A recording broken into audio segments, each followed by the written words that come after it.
Yaa akkam jirtan hordoftoota keenya har'aan tana jechuudha boqonnaa afur waa'ee market structure kan jedhu kan laallu ta'a jechuudha. What is market structure kan jedhu tokkoon kan laalluudhaaf yaallu ta'a jechuudha. Saniifuu nu hordofaan afeerra ta'e. Introduction. In the previous unity we discussed why khamii barachaa turre jira why theories of product and the costs boqonnaa sadii keessatti why theories of product why the theory in product dha akkasumatti illee costiin isaanii ta'u maal kan jedhu tokkoon laallee turre jira boqonnaa sadii keessatti. By the way wal fakkaata kun amma theories of product kutaa sagal keessatti laaltanii jirtan jedhee yaada kun isiniif hariyaa miti jedhee yaada jechuudha. Yoo kan barbaachisaa ta'e jechuudha boqonnaa sadii jechuudha full video making isinii godhee jechuudha theories of product and cost kan jedhu kan isiniif hojjedha. Saniifuu yoo barbaachisaa ta'e commentii irratti nu barreessan afeerraa teenya. What is started as structure of the market? What is the market of structure kan jedhu maali market structure jechuun kan jedhu kan laallu ta'a jechuudha. Akka introductionitti we discuss theory kana laallee turre jedha. There we studied concept related to firms production one farmii jechuun warra dhaleessan jechuudha. Dhiyeessota wanta nuti barbaannu san commodity kan jennu san wanta nuti fudhachuu barbaannu san goods yookaan service kan jennu sani wanta nuti argannu san warra dhaleessan sani maal jechuudha. Firms jennaan. Firmsiin dhaleessitoota yookaan dhiyeessitoota sani jechuudha. Production function and cost curve kan jedhu jechuudha. In this unity we discussed maal jechuudha. We will discuss why maal jechuudha. Why types and the characters of firms under what? Under the different market model jechuudha. Market model kan laallu ta'a jechuudha. Market structure. Market structure jechuudha. Meeqaa jira jechuudha. 1 2 3 4 jira jechuudha. The one is perfect competition jira. Monopolistic competition jira. Oligopoly jira. Monopoly jira jechuudha. Maali oligopoly?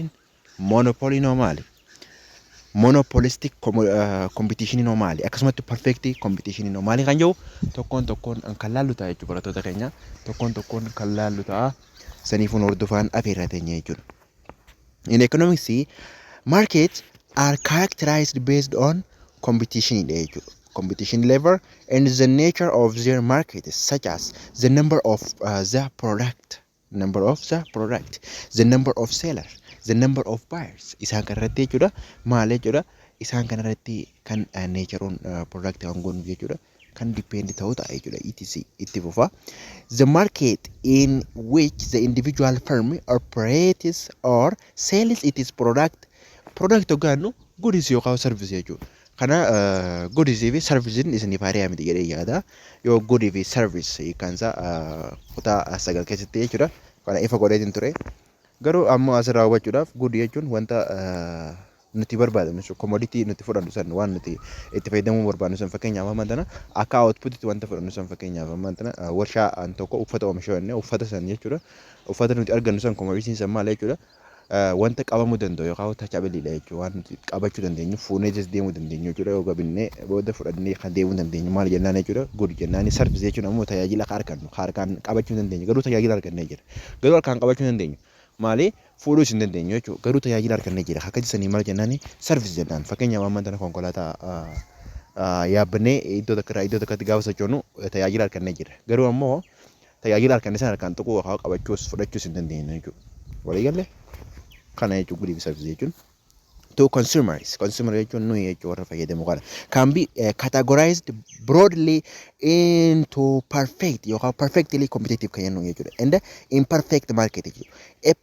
A perfect competitive market is a market with a large number of sellers and buyers kan jennu jechuudha. Warri competitive jennu kun jechuudha lakkoofsa baay'ee warroota bittuu fi warroota gurgurtoota kan baay'ee ta'e jechuudha. Whereas monopoly kan jennu competitive maal jechuudha perfect competitive marketing warra maal baay'eetu jechuudha. The large number of sellers and buyers warra heddummate jechuudha. Warri bittuu fi warri dhaleessuudhaan gaafa heddummate maal jennaani perfect competitive market structure jennaan.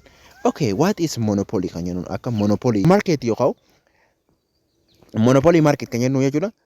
Dominated by one jechuudha. By one farmidha jechuudha. Kan by one farmidhaan kan maal jechuudha dominate jechuudha. Kan nama tokkoon abbaa hordofaa warra nuti irraa bitannu san warra dhaleessaa tokkoon kan monopolii taate jechuudha. Fakkeenyaaf ammaan tana biyya teenya keessatti jechuudha teelekoomiin jechuudha monopolii taate turte jechuudha. Tana dura gaafa safarikoomiin biyya kana seeniin monopolii taate turte. Isii qofaatutu tajaajila sarvisii kominikeeshinii nu kennaa ture jechuudha. Isin maal turte jechuudha monopolii turte jechuudha biyya keenya kana keessatti. Garuu yeroo ammaa tana kana safariin dhufte jirti monopolii miti jechuudha. Waliigallee barattoota keenya monopoliin sanii oligopoly normal oligopoly market kan jennu it is a very few farmers warra dhaleessan xiqqishaa haa ta'u katee maal jennaan jechuudha warri dhaleessan xiqqishaa gaafa xiqqishaa gaafa hin baay'atin maal jennaan oligopoly jennaan jedhe oligopoly market structure jennaan inni afurfaadhaa maal jechuudha monopolistic monopoly fi monopolistic adda adda jabeessa qabadha monopolistic competition kan jennu maal jechuudha marketing kun relatively large number of farmers of selling closely substitutable product kan ta'e jechuudha warra gartee dhaleessan baay'ee kate eessa keessatti monopolistic keessatti monopolistic competition keessatti garuu ammoo oligopoly keessa maal jenne it is very few farmers to jira jechuudha warri dhaleessan waa xiqqisho garuu ammoo asitti maali monopolistic competitive keessatti competitive market structure keessatti maal jechuudha it is maal jechuudha large numbers of farmers selling closely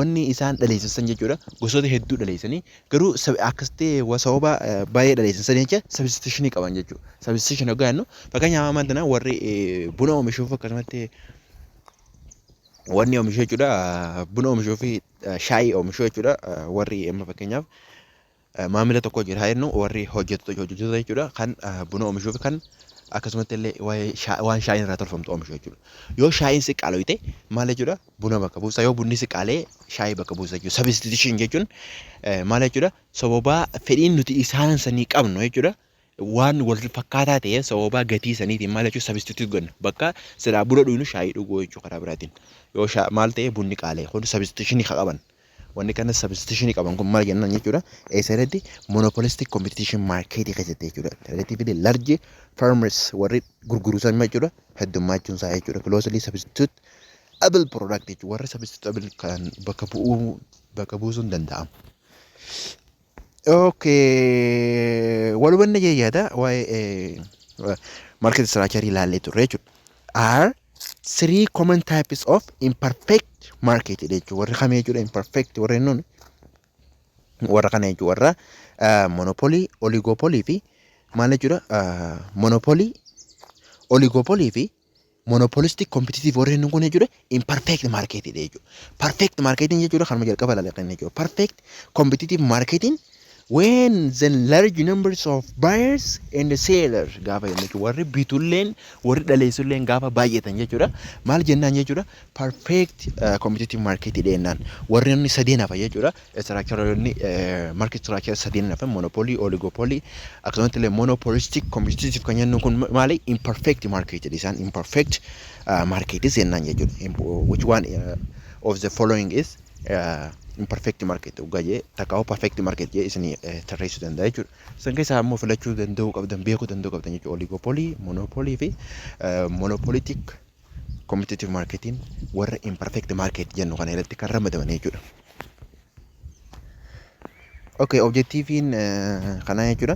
Tokkoon kan laallu ta'a sanii warra gatina asitti immoo hiikuma isaa ilaallee tokkoon kan laallu ta'a jechuudha.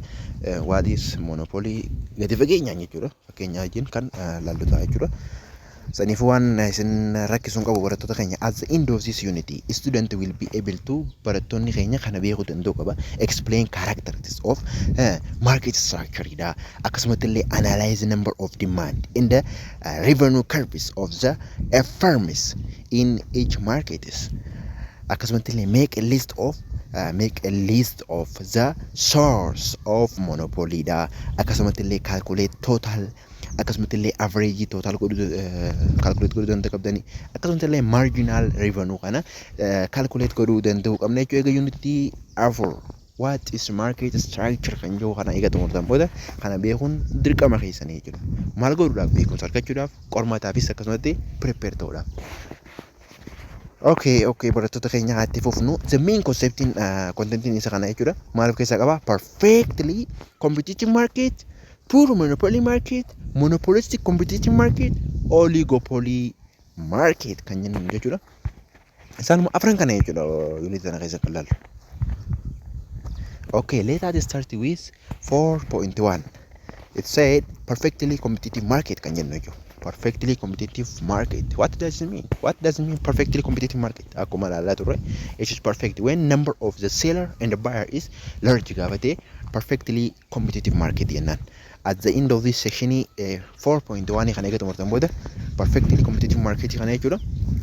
Beekuun danda'uu abdan jechuudha waa'ee kana define market that can be completely competitive warra ta'e jechuudha. Akkasumatti illee maal jechuudha? Maal define godhuu danda'u qabdan jechuudha. Review characteristics of perfectly competitive market. Explains the nature of demand and the revenue curves in perfectly competitive market. Yeroo hedduu wantoota you will be now kajoo kana yeroo hedduu viidiyoon an tolchaa jirutti niin kaasaa jechuudha. Maaliif niin kaasaa jira? Akka isin kanatti focus gootanii jechuudha. Maal jechuu barbaadeeti kajoo kana focus godhuu akka qabdaniif jechuudha. Egaa unit tana xumurtan takkaa sectionii tana egaa xumurtan booda kana beeknaan jechuudha. Perfectly competitive market xumurtan jechuudha. Kana beektan taanaan perfectly competitive market xumurtanii jechuudha. Any question yoo gaafatan taate jechuudha on perfectly competitive market you can answer it. Deebisuu dandeessan jechuudha. Okay. Akka key conceptitti immoo warri fudhatame jechuudha.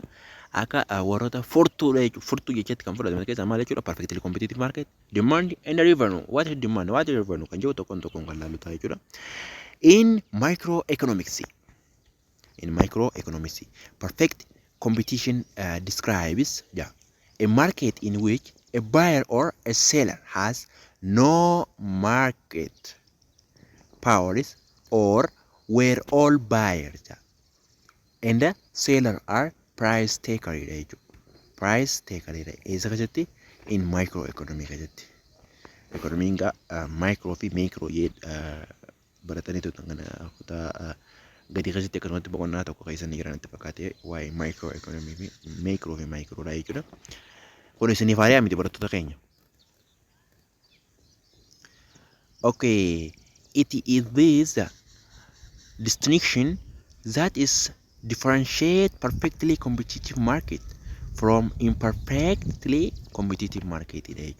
In short, perfectly competitive market is characterized by the fact that no single firm has any influence on the price of the product it sells. Eenyullee nu jechuudha perfectly competitive market keessatti jechuudha namni tokko jechuudha influence godhuu danda'u wanta akka price tokko guddisuu danda'u jechuudha. Fakkeenyaaf amma inni kun guddisee kan waan xiqqeessuu danda'u jechuudha. Inni namni tokko qoftiin influence godhee jechuudha maal kakaasee maal godhuu danda'u jechuudha. Gatii price san ol guddisuu hin danda'u jechuudha. Eessa keessatti perfectly competitive market. Perfectly competitive marketiin warra buyer fi akkasumatti illee selleriin largii ta'ee jechuudha. Walii galee kana irratti kun ifa jedhee yaada. For instance, fakkeenyaaf consider the farmers market.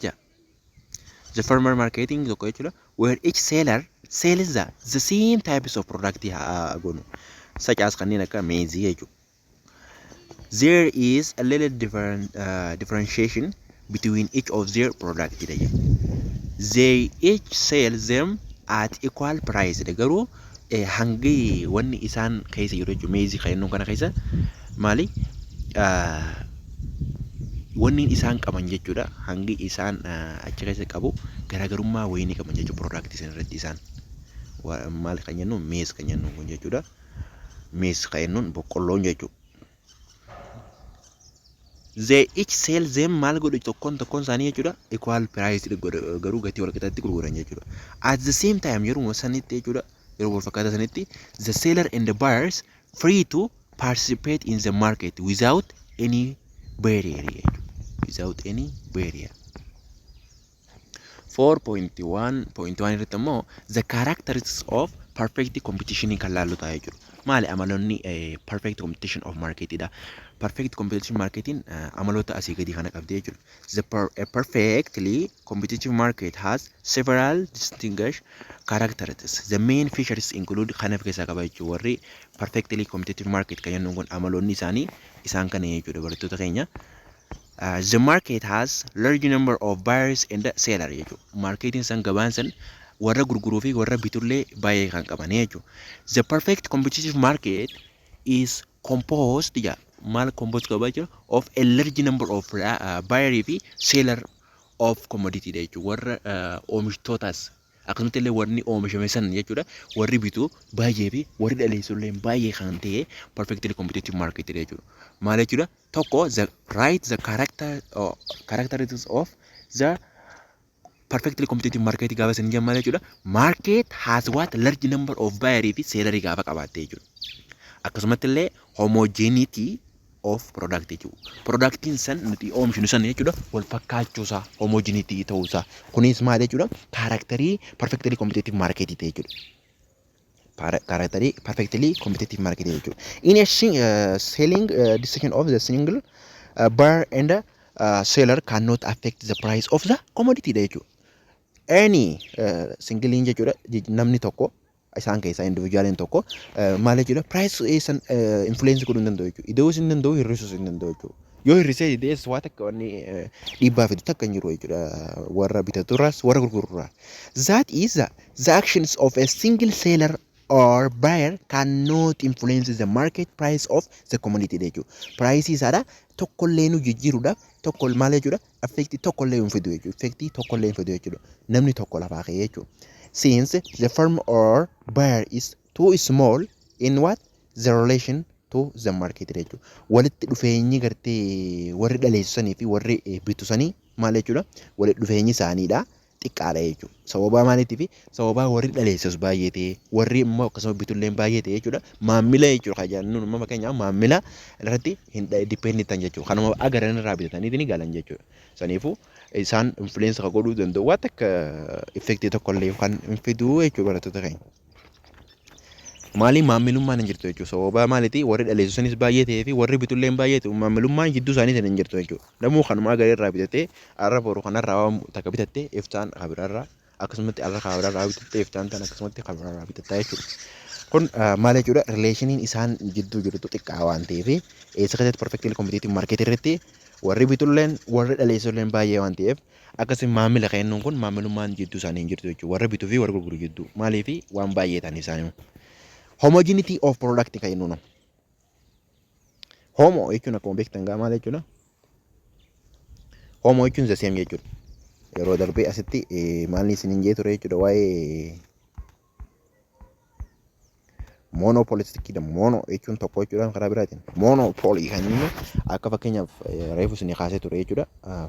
Homogenii fi monoon akka isin dura waliin mono jechuun takka inni homo gaafa inni immoo it is the same jechuudha. The same waliigalee monoon takka inni garuu immoo homo gaafa inni maal jechuudha the same waliigalee barattoota duratti keenya homo fi monoon adda addaa. Mono gaafa inni takka jechuudha karaa biraatiin monopoly market keessatti akkuma fakkeenya reefu dhalatti teeleen kana dura biyya kana keessatti jechuudha Itoophiyaa keessatti dhiibbaa akkasii gaggeessaa turte jechuudha sababa monopoliitiif. Maali monopoliin wanti dhiibbaan isin qabdu nurraa nuti harka keessattuu jennu harka shamma kun akkatti biri 50 GB bitachuu jechuun it's very cheap jechuudha very haalaan harka shaara jechuudha. Gaafa immoo biri 50 meegaabaaytii 5 bitachuu dandeessa yoo itti nurra keessa. Meegaabaaytii 5 qofa bitachuu dandeessanii biri 50 yoo itti dandeesse keessa. Dirqama nuti meegaabaaytii fayyadamuudhaaf maal jechuun filannoo hin qabnu jechuudha. Sababa monopolii taateef teelee kominikeeshiniin isin qofti waan biyya tana keessa jirtuuf isii qofa bitachuun keenya dirqama ta'a jechuudha. Sagalees haa ta'u fadhu intarneetas haa ta'u yoo qaalessitees yoo rakkisees dirqama maal jechuudha yoo qaalessitees maal jechuudha itti fayyadamuun keenya waan hin hafneef gaa dirqama isii qoftiitu biyya tana jira waan ta'eef kominikeeshiniidhaaf itti fayyadamaa turre jechuudha. Garuu amma filannoo biraatu jira. Monopolii irraa baay'ee jirti jechuudha. Eenyu cinaa dhufe safarii kam akkasumatti illee fuuldura illee tabiraa dhufuu dandeessa jechuudha. Akkuma safariin kam dhufe fuuldura maal jechuudha kominikeeshiniin biraa dhaabbanni biraa dhufuu danda'a jechuudha. Sani jechuun monopolii jechuun yoo isin irratti guddisanis dirqama maal jechuudha filannoo waan hin qabneef yoo isin qaaleessanis moo bitattan jechuudha. Monopoolii jechuun tokko homoo gaafa inni kun ammoo isa seemee jechuudha.